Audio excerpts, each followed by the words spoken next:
Aló, ¿me logran escuchar ahora?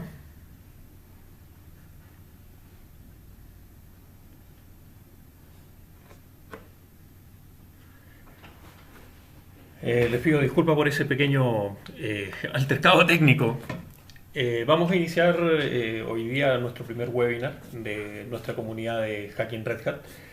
Mi nombre es René Valdés y les vamos a presentar un pequeño, una pequeña reseña de lo que existe en el mercado, qué es lo que ocurre hoy en día en cuanto a la realidad latinoamericana, el hacking, cuáles son un poco las técnicas que se están utilizando y el peligro más grande que está ocurriendo actualmente de tanta información que existe en Internet. ¿Ya? Porque nos vamos a dar cuenta de que con muy poco conocimiento uno puede llegar a vulnerar o puede llegar a comprometer infraestructuras un poco más complejas. Y esto me gustaría que lo tomaran al macro, más que a un tema puntual. Porque ahí vamos a ver incluso un par de ejercicios prácticos en los cuales, sin mucho conocimiento, nosotros logramos llegar a obtener el funcionamiento de perdón, llegamos a vulnerar una cámara. Y ahí podríamos empezar a revisar cuáles son los grandes problemas o componentes de qué es lo que se deriva de esto. Y por eso nos gustaría comentarles acá, en esta presentación que se llama la delgada línea roja del hacking. Entonces, vamos con esto.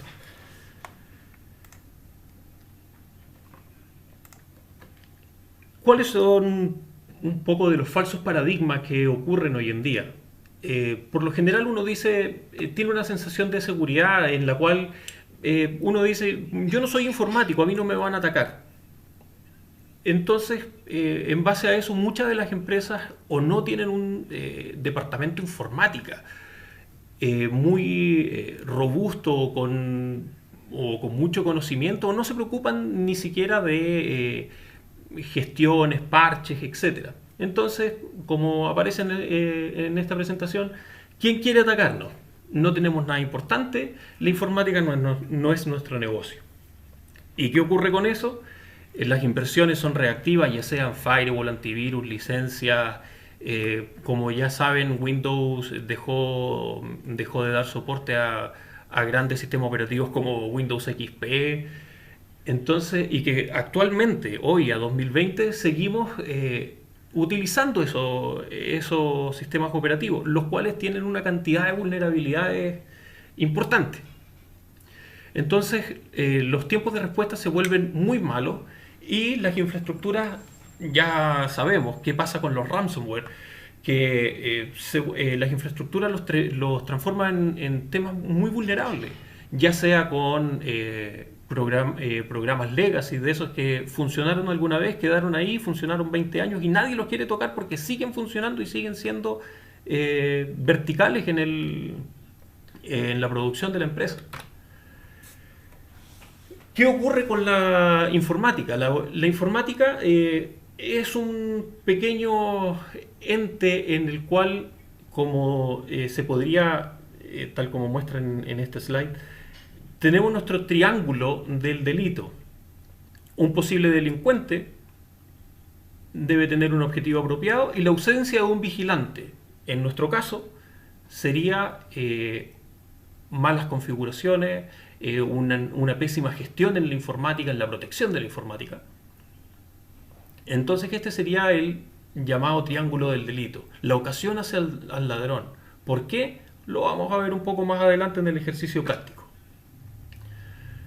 Según ESET, ya en el Security Report, ellos hicieron una población en la cual fue más de 3.000 participantes de 13 países de la región de Latinoamérica, en la cual empresas de diferentes tamaños, en las cuales tenemos 30% más de 1000 empleados, 15% más de 500 empleados y el 50% de pymes, ya sea de 500 empleados hacia abajo, de las cuales nos da una población bastante importante y una visión muy entretenida, porque las preocupaciones de ellos fueron infección de código malicioso, accesos indebidos a la información, robo de la información. Pero si se fijan, nadie o muy poco porcentaje, se dice, pone atención en el uso inapropiado de la infraestructura. Más adelante nosotros vamos a escuchar términos como Red Team, Blue Team, los DevOps, DevSecOps. Entonces todo eso nosotros lo tenemos que conjugando y nos vamos a ir elaborando sobre estos temas.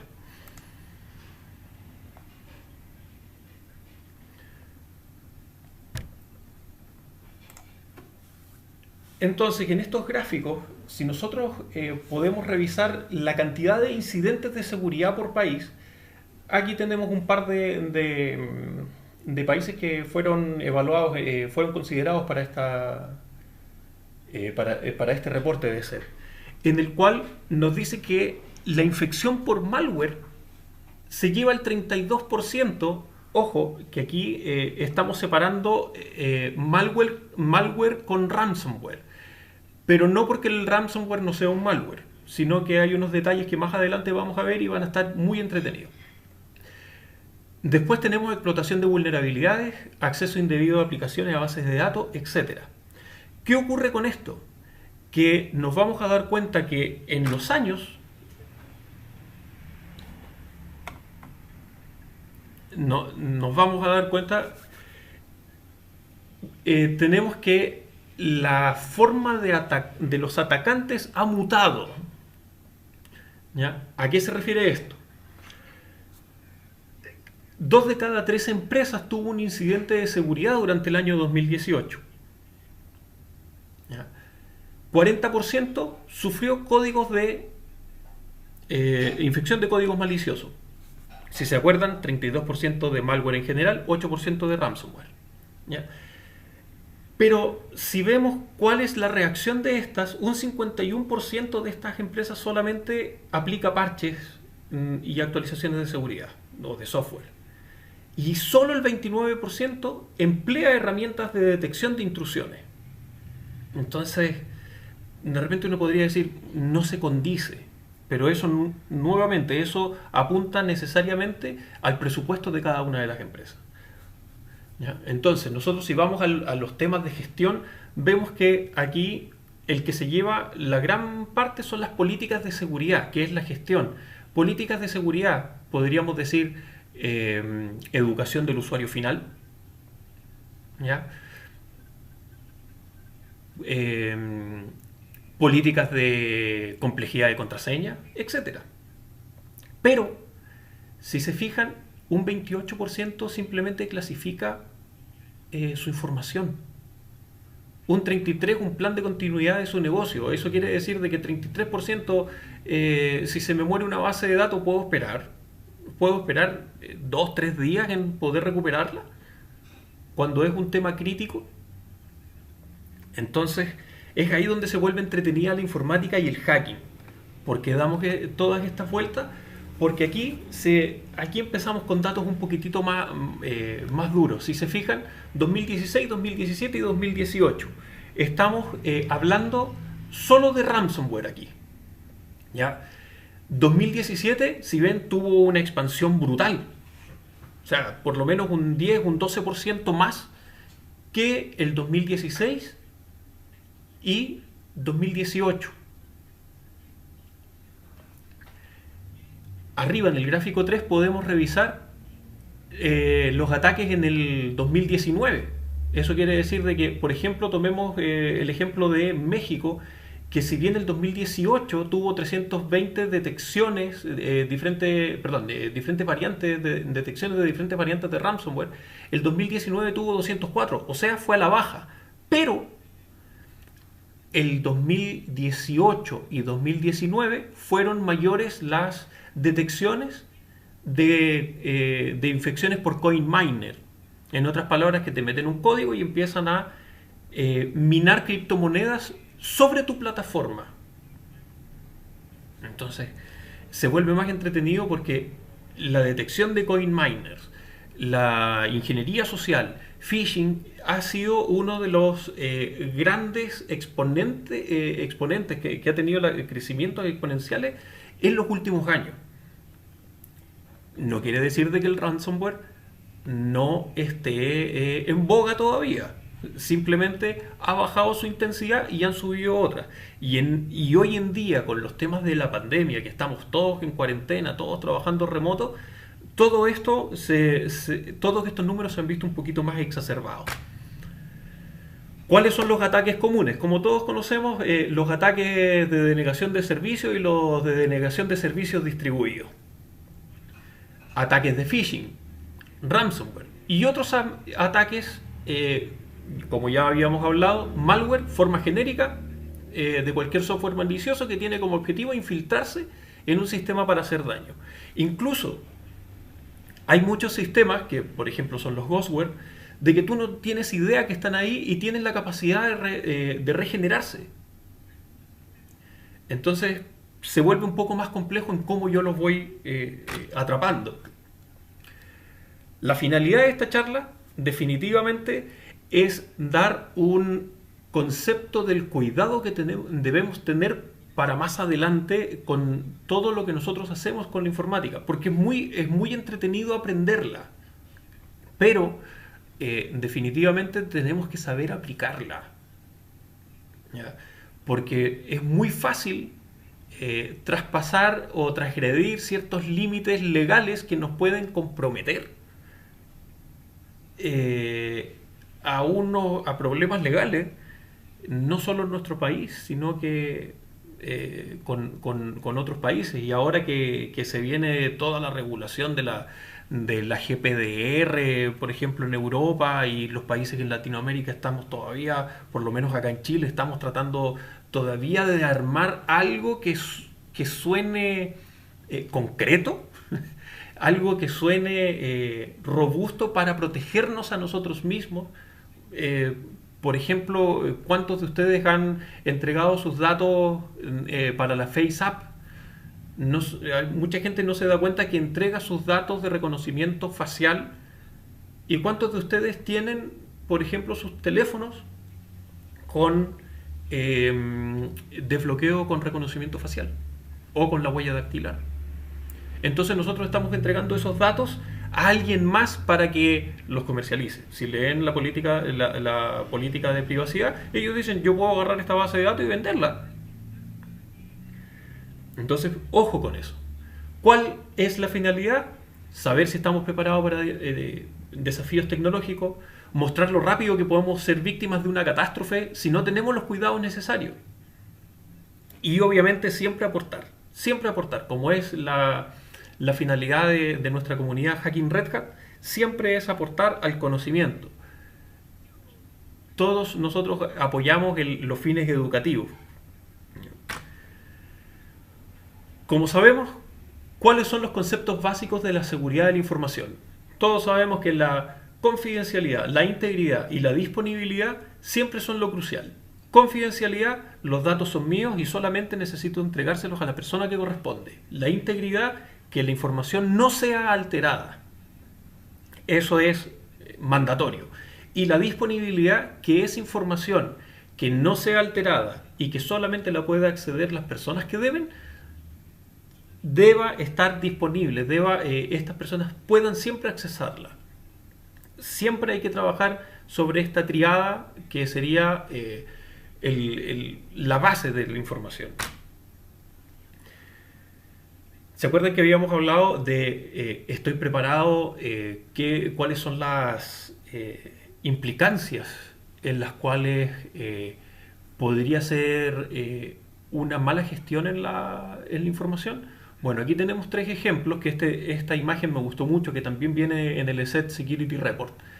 Que, por ejemplo, Un empleado descuidado. Simplemente, no estamos hablando de alguien que tenga una mala animosidad con la empresa. Simplemente tuvo un descuido. ¿Qué puede generar ese empleado descuidado? Configuraciones inseguras, exceso de información pública, como por ejemplo, oye, tengo OneDrive, subo la plantilla de los sueldos de los usuarios, la plantilla de los sueldos de los empleados de la empresa y la dejo libre con enlace que quien tenga el enlace pueda accederlo a través de internet. Eso ya es un exceso de información pública y es total y absolutamente una inseguridad. Pero él, tal vez por ignorancia, no sabía y entrega esta información. Y como sabemos todos, o la mayoría, tenemos los Google Docs que nos permiten hacer un pequeño hacking o búsqueda un poco más fina, y lo cual nos permite llegar a información un poco más privilegiada, como bases de datos publicadas, etcétera. Un atacante externo y un atacante interno obviamente siempre van a ser los más peligrosos, porque un atacante externo, que eventualmente puede ser una persona que está aprendiendo, vio un manual y lo quiere aplicar en algo y dio la casualidad que logró llegar a alguna parte. Y un atacante interno que obviamente, personalmente, es el más terrible es el más terrible de estos tres exponentes, porque un atacante interno puede ser simplemente alguien que hace espionaje industrial que necesita sacar información. Para eso le pagan.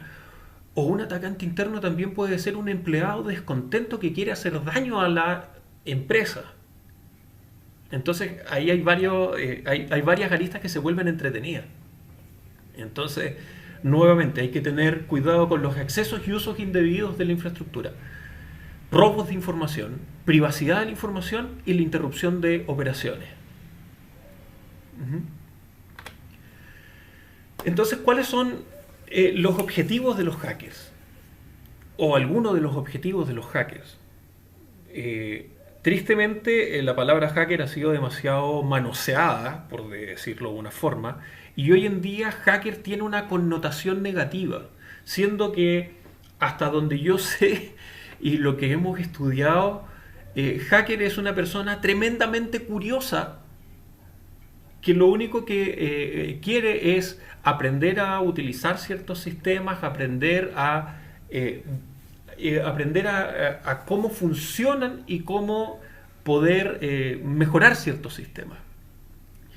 Y obviamente lo que busca un hacker son comprometer algunos elementos, como servidores, redes completas, datos, etcétera. Cualquier vulneración está bien, pero el real hacker, que ahora se le llama mal llamadamente, se le dice hacker ético, porque es el hacker que vulnera pero no hace nada porque es buenito. No, y por eso se le llama ethical hacker. Cuando hacker es la persona que simplemente quería saber esto. Ahora hacker se le llama a la persona que entró a algún sistema y lo reventó, por ejemplo. Entonces, la base de nuestros ejercicios prácticos que vienen más adelante son sobre unas cámaras IP. Entonces, ¿por qué las cámaras IP son un objeto de tentación? Porque muchas veces la gente que implementa estas soluciones de video IP de seguridad, por lo general utiliza o contraseñas básicas o el mismo usuario para todo. Y ya está comprobado de que en estos sistemas en estos sistemas de videovigilancia, la contraseña se da a conocer a lo más 2 semanas, independiente de la complejidad de la contraseña. Entonces, ¿por qué una simple cámara IP nos podría hacer algo interesante a, a vulnerar? ¿Por qué? Porque podemos monitorear de cualquier parte. Por lo general, las cámaras IP justamente son para poder verlas desde cualquier parte de Internet. Métanse a Shodan, a DI, etcétera. Y podemos hacer búsquedas por país, por protocolos que están expuestos a Internet. muchos de estos usuarios y contraseñas se dejan por defecto o hay usuarios y password de baja complejidad. Por ejemplo, aquí tenemos un gráfico donde habla de en qué cantidad de tiempo, este gráfico es más o menos del año 2016, pero a la fecha la verdad es que no ha variado mucho. Entonces, ¿qué o cuánto tiempo me demoro en craquear o encontrar una contraseña? Una contraseña de 8 caracteres, ¿ya? Que sea una combinación de minúsculas y mayúsculas, solo del alfabeto, 8 caracteres, mayúsculas y minúsculas, aproximadamente nos demoramos en descubrirla en 3 horas. Aquí les voy a mostrar un pequeño video de cómo crear un diccionario con Crunch, que simplemente aquí estoy generando un diccionario de contraseñas de 4 caracteres, en la cual podemos ver que tenemos 4 caracteres y simplemente un mix de alfanumérico, de números y letras, ¿ya? Si nosotros hacemos esto solo de mínimo 4 y máximo 4, este programa nos va a dar todas las combinaciones posibles a máximo 4 letras y nos da casi 15 millones de contraseñas. Entonces aquí nosotros vamos a corroborar, vamos a tirar cualquier palabra, vamos a hacer un grep y le vamos a decir, oye, búscame este dato. Y le decimos el diccionario y efectivamente el diccionario lo tiene. Entonces eso ya es un poco complejo. Porque obviamente mientras más grande o más compleja la contraseña, va a ser más grande el diccionario. Podemos llegar hasta petabytes si le ponemos una contraseña muy, muy compleja. ¿Existe una metodología para hackear? Efectivamente, señor. Existe una metodología para hackear, que obviamente es la recolección de información, el análisis de las vulnerabilidades, la definición de los objetivos secundarios, el ataque y el análisis de los resultados. En todos estos pasos, nosotros podemos descubrir a quién estamos atacando, qué servicios vamos a atacar. Aquí, bueno, están técnicas como SINT, escaneos de puertos, etcétera, porque todo va a depender única y exclusivamente de qué es lo que queremos atacar. Si es una persona, utilizamos OSINT. Si es una infraestructura, hacemos un escaneo, pero primero necesitamos obtener un poco más de información. Nosotros como buen hacker, como buenos consultores, auditores, después del primer análisis de resultados, tenemos que hacer una comprobación de resultados de los nuevos hallazgos. ¿Por qué? Porque como consultores necesitamos revisarlos. Ahora bien, como hacker que no me interesa nada y lo único que quiero es vulnerar, simplemente tenemos, si se fijan, los mismos pasos, solo que no nos vamos a demorar a revisar más. Si me detengo a revisar más, simplemente sería única y exclusivamente para poder analizar objetivos secundarios. Entonces, vamos a pasar a un pequeño laboratorio en el cual primero vamos a tener una cámara como objetivo, a la cual vamos a tratar de vulnerar. ¿Ya? Entonces, ¿cómo lo hacemos? Nosotros vamos a hacer un caso hipotético en que ya sabemos la red en la que está la cámara. Entonces, vamos a hacer nuestro pequeño escaneo. Todo esto lo voy a hacer nuevamente, como les comenté hace un rato atrás. Lo voy a hacer con herramientas, que en este caso lo voy a hacer con ZenMap, porque hay muchos tutoriales de ZenMap, pero en esta oportunidad simplemente voy a hacer como que era una persona que empezó a estudiar sin ningún objetivo claro, y simplemente encontré una cámara o una red de cámaras y la voy a empezar a esnifiar y vamos a hacer un proceso no muy elaborado. Todas las elaboraciones y las cosas más entretenidas las vamos a hacer en próximos videos, en próximos webinars. Cosa de ir profundizando. Uno de los otros webinars que queremos hacer en la comunidad es justamente Nmap versus ZenMap, ya sea en Linux y en Windows, y vamos a agarrar todas estas herramientas, ya sea vía consola y vía gráfica, para que puedan ver los resultados. Y la verdad es que se van a dar cuenta de que vamos a llegar al mismo resultado, porque ZenMap simplemente es la versión gráfica.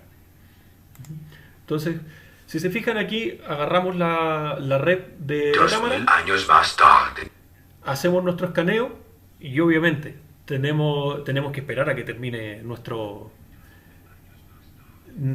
escaneo, que puede demorar muchísimo dependiendo de la extensión de la red y la cantidad de máquinas que existan adentro. Y aquí podemos ver que nuestros objetivos tienen abierto el puerto 21 y el puerto 80. Entonces, ¿qué me permite con eso? ¿Se acuerdan que habíamos creado habíamos creado un diccionario de contraseña? Bueno, entonces esto nosotros lo vamos a mezclar y vamos a atacar primero una cámara que no tiene seguridad en HTTP. Simplemente lee como texto plano. Entonces, esa cámara que lee como texto plano, nosotros la vamos a atacar acá. Vamos a hacer un intento por accesarla y nos vamos a dar cuenta de que no tengo la contraseña, así que no tengo nada que hacer. Nuevamente, como la mayor parte de las cámaras tienen usuarios normales y no permiten accesarla, nos va a dar la contraseña sin ningún problema. ¿Ya? Entonces, ¿qué me significa esto? Que yo a una cámara que no tiene seguridad HTTP la puedo atacar. Y si se fijaron, no se demoró absolutamente nada en encontrarme la contraseña. Entonces yo ya accesé a esa cámara.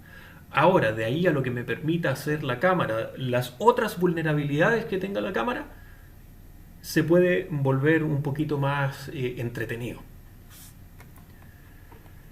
Entonces vamos a hacer exactamente el mismo ejercicio, pero con una cámara que tenga seguridad HTTP. En este caso, estas cámaras que vamos a atacar tiene seguridad Digest MD5. ¿Qué quiere decir eso?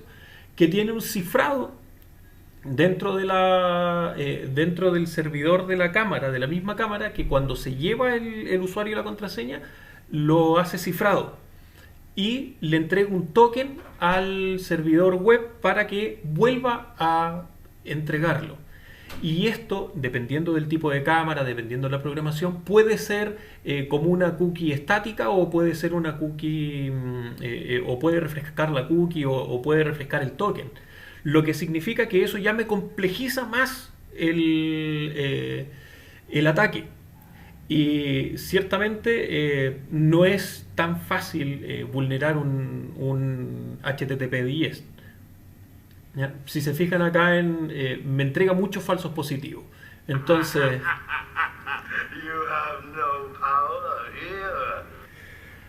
obviamente no tenemos mucha más alternativa que decir no puedo vulnerar esta cámara sin mucho conocimiento. Pero ¿se acuerdan que les había comentado de que las cámaras tenían abierto también el puerto FTP? El puerto FTP también es un puerto de texto plano, a menos que le ponga una seguridad. Entonces, ¿qué ocurre acá? Hicimos el mismo ataque de fuerza bruta, pero enfocado al puerto FTP. Y, señores, ahí está nuestro usuario y contraseña. ¿Será cierto? Sí, señor. Es cierto. Y maravillosa jugada. logramos vulnerar nuestra cámara. Hasta el minuto solamente tenemos el acceso. Pero qué puede hacer o qué podemos hacer con esta camarita? Esta cámara tiene la facultad de que nosotros podemos ir a los servicios internos de esta cámara y podemos habilitar el SSH.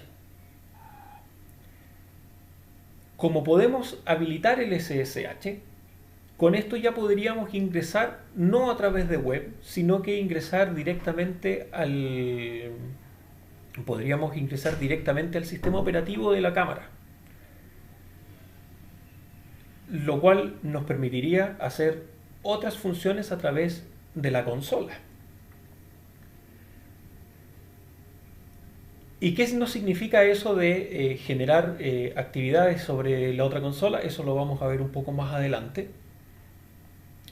Porque si se fijan acá, estas cámaras por lo general traen protección y me dicen que la cámara tiene un sistema de archivo que es solo lectura.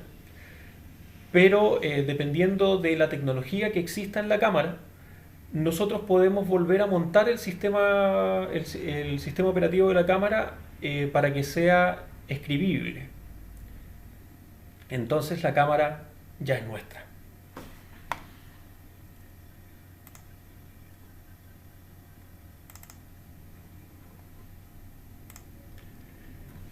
Ya que nosotros hicimos nuestra cámara, ¿se acuerdan que habíamos comentado al inicio, revisando el reporte de SET, que la cámara, o la mayor parte de los ataques, no era muy considerado la mala utilización de la infraestructura? Entonces, ¿qué me dirían ustedes si yo agarro esta camarita y voy a hacer un ataque a un servidor interno? Por ejemplo, a mano derecha arriba estamos dentro de la cámara, en la cual nos indica que la CPU de la cámara es de un 29%, y si se fijan estoy haciendo un top. ¿Qué significa el top? Que son todos los procesos que está ejecutando la cámara, y yo ya tengo procesos de ataque en la cámara. Y recién estoy a un 29% de la utilización del hardware. Por ende, eso quiere decir que puedo atacar más, mucho más fuerte. A mi mano izquierda, superior izquierda, tenemos el servidor del Command and Control, donde vamos a ir tirando ciertos comandos para que sean ejecutados en la cámara. Y abajo tenemos nuestro servidor interno víctima, en la cual a la izquierda tenemos la utilización de red y a la derecha tenemos el htop, que es un top un poquito más gráfico a través de la consola. Entonces aquí podemos ver, y al fondo, la imagen de fondo es el servidor interno refrescando su servicio, que es lo que nos está mostrando. Entonces aquí arriba a la izquierda, ejecutamos los comandos de ataque, y si se fijan a la derecha, la cámara recién sube a un 30%, 31%. Eso quiere decir de que todavía me queda mucha cámara por utilizar. Y abajo, obviamente eso es una cortina de humo lo que estamos tirando con la cámara, y le vamos a hacer el ataque directo ya más fuerte con el Command and Control. Obviamente puede ser otra máquina mucho más poderosa. Obviamente en el caso de que nosotros queramos vulnerar o hacer algo no tan ético, debiésemos siempre ocultar nuestros rastros. Entonces, si se fijan aquí, yo simplemente le estoy haciendo un siege al servidor interno, y automáticamente pueden ver abajo a la izquierda cómo la interfaz de red empieza a recibir un ataque de sobre 70 megas. Eventualmente, si yo tuviera más máquinas, obviamente esto me podría llevar a una denegación de servicio. Entonces abajo, si se fijan, abajo a la derecha, tenemos la utilización de los recursos de nuestro servidor víctima. Y aquí es donde se vuelve un poquito más interesante. Vamos a hacer el mismo ejercicio pero a un servidor externo. ¿Cuál es la parte entretenida de este servidor externo?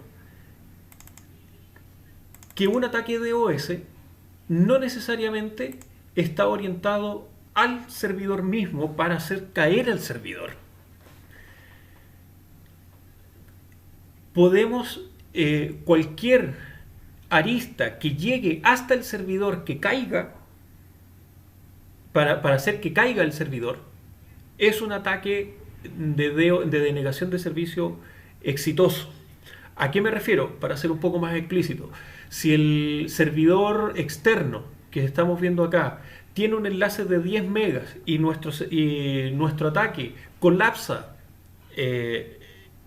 colapsa el enlace de los 10 megas, nuestro ataque ya fue exitoso, independiente de que nosotros estemos viendo el servidor acá abajo, de que tal vez no le va a pegar muy fuerte el ataque al servidor como hardware. A lo mejor el servidor dice, oye, pero yo estoy a 10% de CPU, un 20%, no, y mi conexión, mi enlace está correcto, pero basta con que exista un solo cuello de botella que impida la llegada al servidor y nuestro ataque ya va a ser exitoso. Entonces ahí nuevamente se vuelve a ser mucho más entretenido y es donde debemos tener mucho cuidado en lo que nosotros podríamos llegar a vulnerar como hackers. Hablemos como hacker, como gente que nos gusta estudiar y conocer sistemas, no como gente que le gusta vulnerar y romper sistemas. Si se fijan arriba, estoy simplemente mostrando el sencillo script que se subió a la cámara, que es simplemente hacer un mientras tal, hacer una petición HTTP mientras tanto y hacerle un contador y hacerlo infinito. Y eso, un ataque sumamente sencillo. Ahora, vamos a hacer algo un poquitito más agresivo, que es aquí donde a mí me gusta decir que esta es la delgada línea roja, porque aquí es donde cuando empezamos a hacer este tipo de ataques es donde la gente se puede entusiasmar con luces falsas. Entonces les voy a mostrar el porqué. Join me. Together we can rule the galaxy's father and son. Bueno, ¿por qué les puse a Darth Vader? Para que se unan al lado oscuro. La idea es que no. Aquí lo que estamos viendo es un simple phishing que nosotros enviamos, le decimos a la cámara que ejecute. Entonces nosotros enviamos la orden a la cámara y la cámara, como tiene salida a internet, si se fijan a mano izquierda, es la cámara la que envía el correo. ¿Ya? Y este correo obviamente va a un servidor que es relativamente vulnerable y nos permite hacer el envío de este phishing. Muchos de ustedes se preguntarán ¿qué tipo de phishing? A muchos les ha llegado el típico se bloqueó tu clave del banco, pincha aquí y te solucionaremos el tema. Perfecto, entonces ¿qué es lo que nosotros vamos a ver? Yo les muestro aquí cuál fue el phishing que se está enviando y más información para bloquear la operación y te lleva a tu banco en línea. ¿Y qué ocurre? Ocurre que el usuario va a escribir, entonces esa es la parte donde nosotros tenemos que verificar que no debamos caer en estos problemas. Y bueno, los DOS a las propias cámaras, que aquí mucha gente de gestión interna va a poder apoyar mi teoría. Porque supongamos que la cámara que vamos a atacar es la cámara que da hacia la calle y la cámara está en el piso 15 y es una cámara PTZ, por dar un ejemplo. Entonces, ¿qué significa que yo le haga una denegación de servicios a esa cámara? Imagínense que esta cámara apunta a la puerta de un banco. Si yo a esta cámara la inhabilito, ¿qué costo tiene para el banco que protege esta cámara? O sea, que mantiene esta cámara. ¿Qué costo tiene que alguien vaya a reparar esa cámara? ¿Qué costo tiene en tiempo ahora en que alguien llegue a reparar esa cámara? Y con algo tan sencillo como que sobre la misma cámara le puedo poner un cron tap, cosa de que se reinicie cada 5 minutos. Nuevamente, mucha gente que se dedica a la seguridad defensiva, espero que concuerde conmigo, van a decir, es que nadie o muy poca gente monitorea la CPU de las cámaras, la memoria de las cámaras, los procesos de las cámaras. Y en especial, cuando la infraestructura, no solo nos enfoquemos en las cámaras. Esto es en infraestructura en general. ¿Qué ocurre cuando tú tienes una infraestructura que tienes que cuidar y no te das cuenta de los recursos o cuántos recursos utiliza efectivamente tu infraestructura? Si tú sabes que una cámara necesita mucha CPU para generar uno o dos streams, perfecto, entonces tú tienes que poner parámetros. Debes mantenerla, debes saber qué es lo que existe. ¿Por qué lo tomo de esa forma?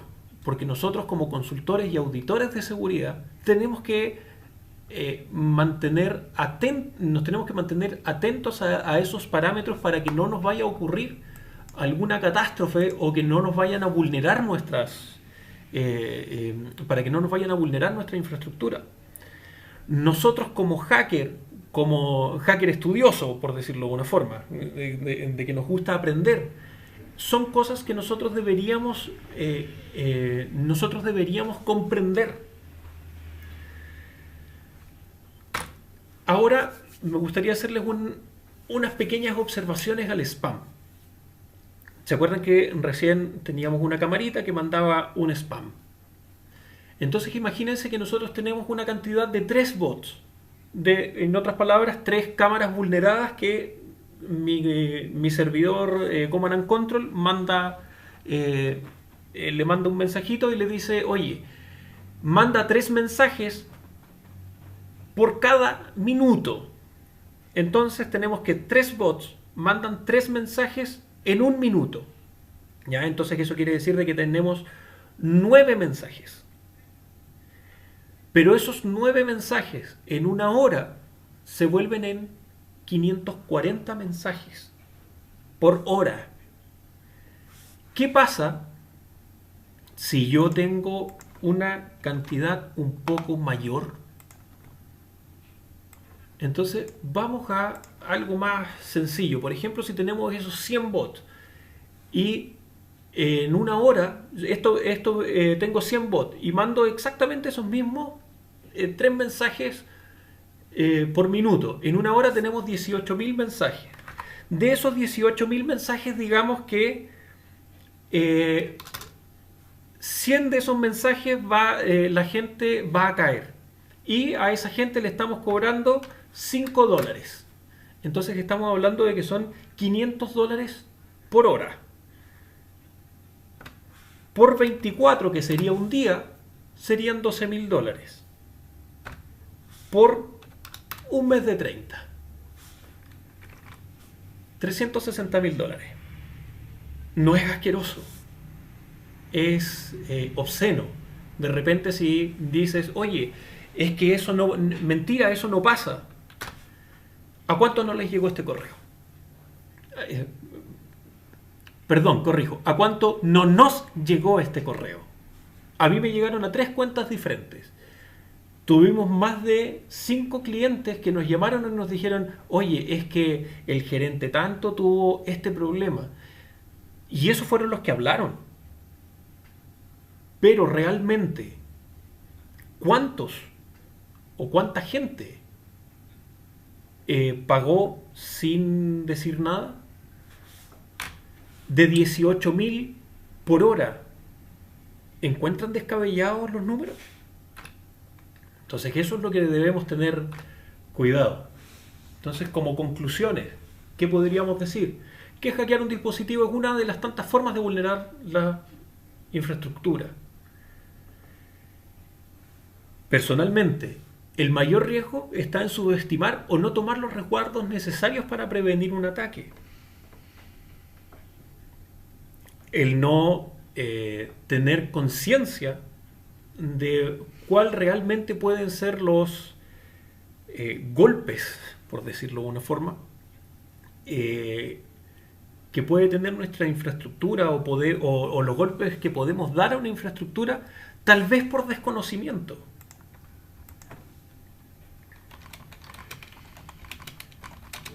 Entonces,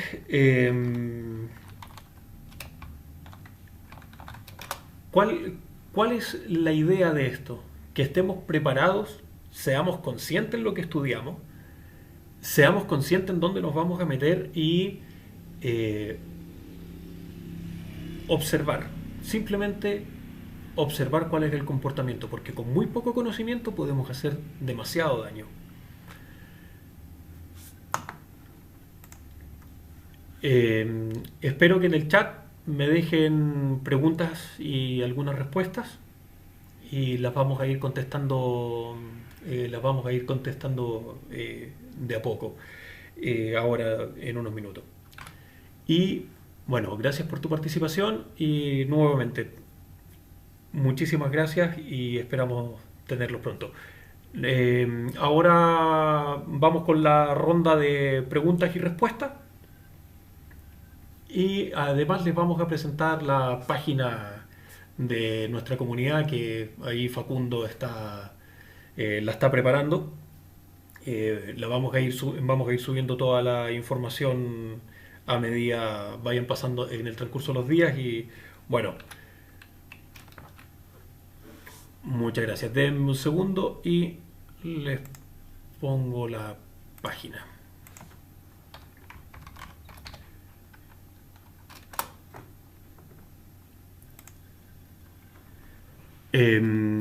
Bueno, John, ¿me podrías indicar si es que hay alguna consulta o respuesta en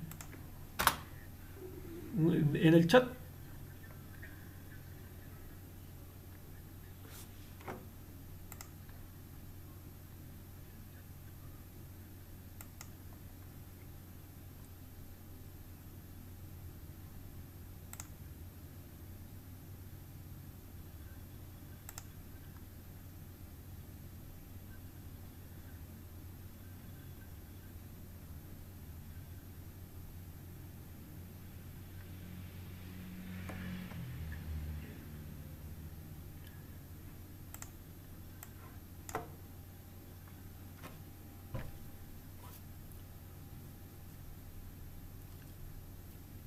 Bueno, por mientras me indican, si es que hay alguna pregunta o respuesta, les hago la presentación de la página donde vamos a ingresar los tutoriales, las herramientas y los cursos.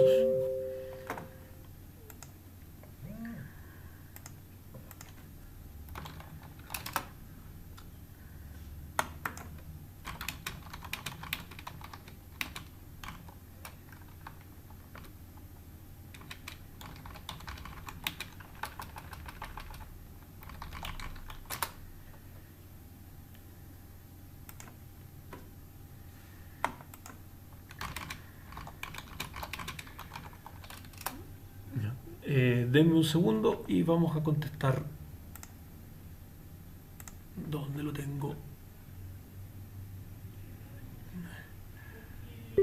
Acá hay una pregunta de Pandioso, una pregunta fuera del tema. ¿Qué me recomiendan para iniciar en esto de hackear?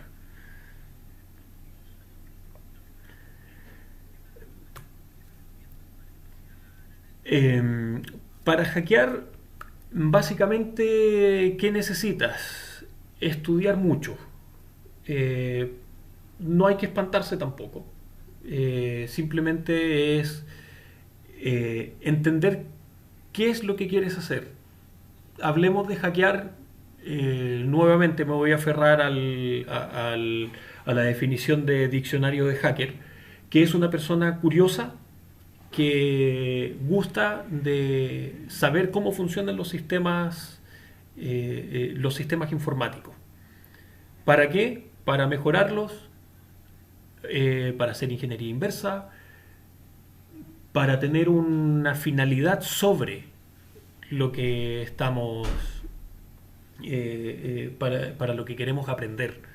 No hay un camino definido en las cosas que nosotros podemos iniciarnos en el mundo del hacking. Simplemente estudiar. ¿Qué es lo que quieres estudiar? Hay que tomar en cuenta que el hacking es algo tremendamente gigante. O sea, es tal como decir, oye, yo soy informático. Sí, pero en informática tenemos desarrolladores, tenemos gente en infraestructura, tenemos muchas aristas en las cuales necesariamente tenemos que conversar entre todos. Y ese conversar entre todos te vas a encontrar con comunidades con un concepto que está tomando mucha boga hoy en día, que es el DevOps, que es el Development Operations. Eh, que eso es muy entretenido. Es muy entretenido porque toma todo el mundo del desarrollo hasta entregárselo a la operación, la producción. Y ahí te vas a encontrar con muchas cosas porque ahí tenemos la visión, por ejemplo, del comercial, cuando el comercial le vende algo a un... cuando le vende algo a algún cliente y que le dibuja le dibuja una nave espacial, pero realmente tal vez esa definición del requerimiento era diferente y y no era realmente lo que el cliente necesitaba, porque el cliente necesitaba algo más sencillo, tal vez. ¿Ya? ¿Qué relación tiene esto con el hackear? Muy sencillo, porque muchas de las cosas que uno puede hackear, y una de las cosas que uno puede hackear, tienen relación a que alguien hizo un programa que creía que estaba bien y lo hizo sin parámetros. ¿Ya? Entonces, son cosas muy entretenidas. También tenemos eh, la parte de la definición del DevOps, que el DevOps es el que traduce qué es lo que ocurre desde el desarrollo hasta la entrega. Y él es el encargado de hacer todo este camino. ¿Ya? Entonces eso son temas sumamente complejos. Por eso la cohesión del grupo con el que uno debe manejarse o idealmente manejarse es muy importante. Es muy importante saber de que si tienes un comercial, el comercial siempre tiene que estar a tu lado, siempre tiene que entregar lo que tú hablas. Vamos nuevamente a la relación con el hacking. Si tú tienes uno no hackea siempre solo, uno siempre tiene un grupo. Entonces, ese grupo, si no se sabe comunicar, no es mucho más allá donde podrías eh, llegar. Vamos a los programas para hacer DOS actuales. ¿Cuáles son? y que sean funcionales. Muy buena pregunta. Eh, Seamos honestos en cuanto a las herramientas. Muchos de nosotros utilizamos Kali. Hay otras herramientas como Parrot.es, Zeus, que está recién saliendo a las comunidades, que todos mezclan diferentes herramientas para hacer el proceso más fácil para. Y ahí complete usted la oración. ¿A qué me refiero con complete usted la oración? Porque, claro, eventualmente para realizar ataques de fuerza bruta, a unos les gusta utilizar Hydra, a otros les gusta utilizar Ion. Son diferentes las aristas que tenemos, diferentes los programas. La única forma de saber qué es más funcional que otro es simplemente metiéndose a la herramienta, estudiando la herramienta, eh, potenciándose en la herramienta, porque nuevamente la informática es un mar de conocimiento y las personas que tienen millones y millones de conocimiento es muy difícil que tengan una profundidad de conocimiento en un solo aspecto. ¿Y a qué me refiero con profundidad de un solo aspecto? Eventualmente, hoy en día revisa las ofertas de trabajo. Necesitamos un experto en base de datos y que tenga 40 medallas, 70 trofeos de X motor de base de datos. ¿Ya? ¿Por qué? Porque se requieren a veces súper especialistas. Y asimismo en el hacking nos puede ocurrir a nosotros. Necesitan súper especialistas, pero tampoco es muy difícil, no es imposible, es muy difícil que seas súper especialista en forense, súper especialista en intrusión, súper especialista en red team, súper especialista en blue team y además seas un DevSecOps. Eso lleva años, lleva muchísimos años. Hay otras comunidades, como la comunidad de Dragon Yard, la gente de TPX de México, eh, muchas comunidades o la gente de PartyHack, que hay muchos especialistas y son todos muy buenos. Y si te fijas, no todos son, no todos son ultra sabios en todos, siempre se especializan en algo muy específico y realmente si te metes a revisar sus cursos, sus charlas, es apasionante la forma en que ellos la explican. ¿Por qué? Porque son especialistas, viven, sudan y hacen todo en relación a a lo que les da la vida. Por ejemplo, hay una comunidad que es específica para Burp Suite. Entonces, esas comunidades son específicas para eso. Independiente que existan o que tengan otros conocimientos en relación a otros temas de hacking. Pero ellos se sienten más cómodos, o la gente, o uno debiese tender a especializarse en un aspecto, y en especial si vives en una comunidad de este estilo. ¿Por qué? Porque uno también tiene que conocerse a sí mismo y saber hasta dónde llegan las capacidades de cada uno. ¿Y a qué me refiero con esas capacidades de cada uno? Eh, Saber de que tal vez lo tuyo es la programación y no es el networking. Y si tienes a alguien especial en networking, llegar a hacer todo lo que te corresponde a ti en tu área y traspasarle el siguiente requerimiento a tu compañero en la siguiente área. Por lo general así nos ha funcionado a nosotros. Entonces, aquí hay otra pregunta. ¿Es recomendable iniciar a aprender a crear bots para hacer spam? Pero también me interesa aprender a hacer vulnerables las bases de datos en servidores. ¿Cuál es la mejor manera para iniciar o más fácil? Estudiar. es lo único que te voy a decir. No es, personalmente no encuentro que sea recomendable hacer bots para hacer spam. Simplemente se los estaba poniendo como como un ejemplo de por qué le llamo yo la delgada línea roja, porque hay mucha gente que se va a entusiasmar con estos números.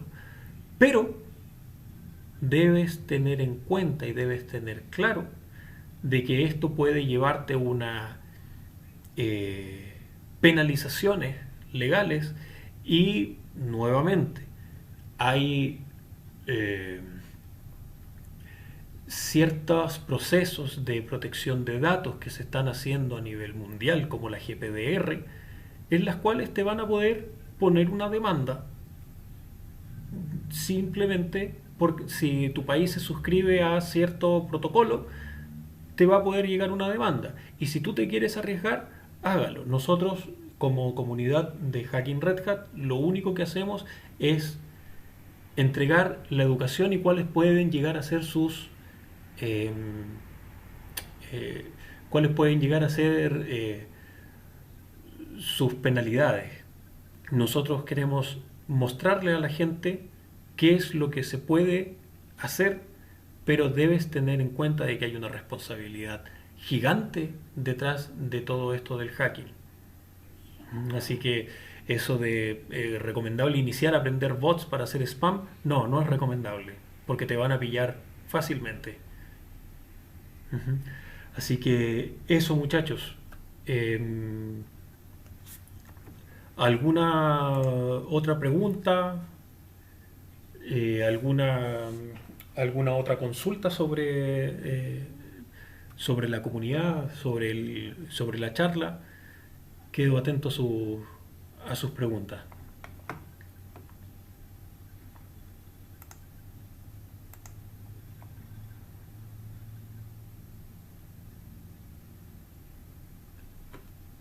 Memec, efectivamente, aprender a programar para crear tus propias cuentas, tus propias herramientas, sí, efectivamente, eso es parte de lo que eso es básicamente parte de lo que es más importante. Con muy poco, tal como les comentábamos, con muy poco conocimiento se puede hacer mucho. Si sabes de batch scripting, puedes solucionar una tremenda cantidad de cosas. Sobre la pregunta de John, ¿cuál es la forma más segura de tener las cámaras IP libre de hackeo? Eh, Más allá de que las cámaras, salgámonos de la cámara misma. Por ejemplo, el ejercicio práctico que nosotros hicimos fue sobre una cámara que tiene un sistema operativo que ya data de por lo menos unos 5 o 6 años atrás. Hoy en día, si tú ves esa misma cámara de esa misma marca, te vas a fijar de que el firmware nuevo viene hardenizado, ¿ya? ¿A qué me refiero con viene hardenizado? Que solamente vienen abiertos los puertos, simplemente vienen abiertos los puertos que son necesarios para dar servicios. Todos los otros puertos, cuando tú inicias y configuras la cámara, te obliga a cerrarlos. Si quieren ver más sobre temas de hardening, les recomiendo meterse a esta página que es csecurity.org y aquí pueden incluso bajar guías de hardening.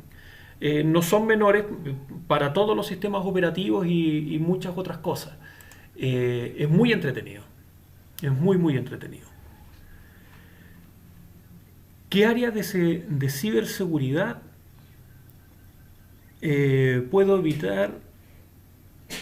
¿Qué área de ciberseguridad puedo evitar la programación dura en sí? Perdón, no me calzó el evitar. ¿Qué áreas de ciberseguridad puedo, si te quieres acercar a la programación, hay cursos de desarrollador de desarrollo seguro? Ya, en ese sentido, las áreas de desarrollo seguro, o si quieres ver algún lenguaje de programación más seguro, la verdad es que todo viene en la lógica y en el pensamiento en la lógica y el pensamiento del desarrollador. Y siempre te vas a encontrar siempre te vas a encontrar con estándares. ¿Ya? Eventualmente hay empresas que te van a decir, oye, necesito tal o cual estándar para hacer un desarrollo. ¿Ya? Y ahí ya entramos nuevamente a otro mundo de certificaciones, a otro mundo de gestiones y etcétera. Ujú. Así que, muchachos, creo que no los quiero aburrir más. Les doy las gracias por sumarse a nuestro primer webinar de la comunidad Hacking Red Hat. Ya. Em, Nuevamente los dejamos invitados a nuestra página web, ¿ya? Que es redhathacking.com. Ahí regístrense y con los muchachos, con Facundo, que es el que está manteniendo la página, John, el maestro Mistral, que él, gracias a él tenemos muchísima información que entregarles. De hecho, él está haciendo los cursos de Python ahora, los cuales todos están invitados a participar. Recuerden meterse a la página de Facebook de Hacking Red Hat para que puedan estar atentos y en nuestro canal de YouTube pinchen la campanita para estar suscritos y para cuando subamos alguna nueva herramienta, tutorial o hagamos un nuevo webinar, nos podamos contactar nuevamente. Entonces, les doy las gracias desde ya y quedan total y absolutamente invitados para la próxima.